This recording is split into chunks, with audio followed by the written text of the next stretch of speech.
Hi guys, welcome to episode number 1. I'm Clinton. Let's get started. So you have this great idea and you thought of an amazing name. Now what? So let's suppose that I am good at baking macarons, right? Some call it macaroons, but it doesn't matter. It's delicious, right?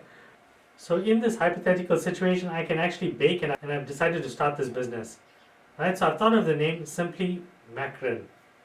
So the first step is to check if the name is available and then reserve that name. Now, a common misconception is that you have to register the business in order to reserve the name. This is not true. So you can reserve a name for a period of 6 months. Now, it's July 2020, so this will cost you 50 rands. Now, thereafter, if you want to register the business, it will cost you 125 rand, and if it's a non-profit without members, it will be about 475 rand. So this is my take. It's better to reserve the name for the business and then do the marketing and test the waters. And then if you find that it's feasible, then you register the business. Because alternatively, if you start running with a name and you haven't reserved it, then later you find that it's taken, right? You're going to have to change the name of the business. Or alternatively, if you register the business and you try out your idea and it doesn't pan out, then you're going to have to deregister afterwards. So I think it's better to reserve, test, and then register. I think that's your best option. Now, these rules should apply to any country, I would think. I don't see how the registering of the business could be vastly different. Now, in South Africa, the body that we use is called CIPC, the Companies and Intellectual Property Commission. Right, now let's have a look at the website. So this is the CIPC website, and it's where you're going to register your business and reserve the name and stuff like that. It can look quite intimidating. There's a lot of text, scrolling across the screen, and there's just a whole lot of stuff here.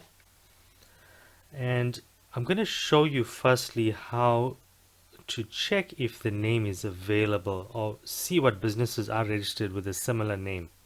So you'll go to register your business.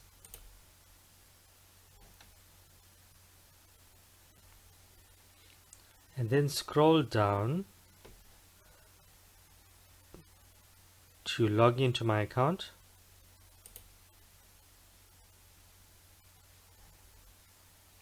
From here, you go to enterprise search. So continue to search.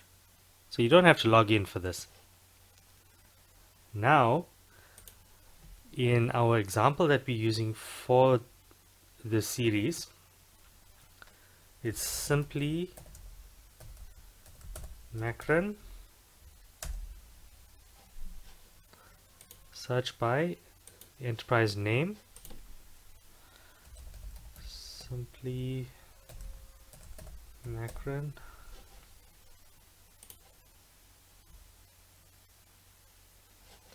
and nothing is populating, so let's just try something. We're just going to take out simply and see what companies are registered under macaron or that have it in their title, in their name. Okay, so for that word, our search term, you can see that the following companies are reserved. So they've reserved the name. Okay, the macaron company, right? There's a whole lot there. And then there's companies that are actually registered.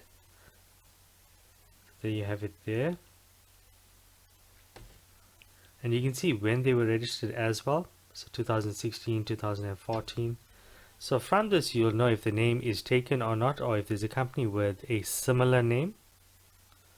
So now I'm not going to show you how to do the name reservation and the registration of the business. And the reason for that is, so CIPC has come a long way, and they've really simplified their processes and made it easier to work with them. So they've created a YouTube channel, and I don't think many people know about this. And on this, they have step-by-step instructions for most of the things that you would need to do. So if you go to videos, so after you've done that search and checked if there's any companies with similar names, so then your next step is to register as a customer with CIPC, and they have a video for that.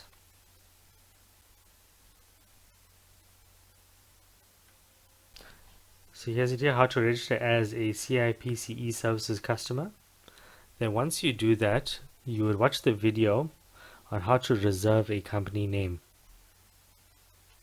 And once you've reserved that name, you would then go over to how to register a private company. And you will watch this video and follow the instructions and register your company. And then there's even videos like how to get your BE certificate, right, through them. So so all the information is on the YouTube channel. They show you exactly what to do, and it makes life a lot easier.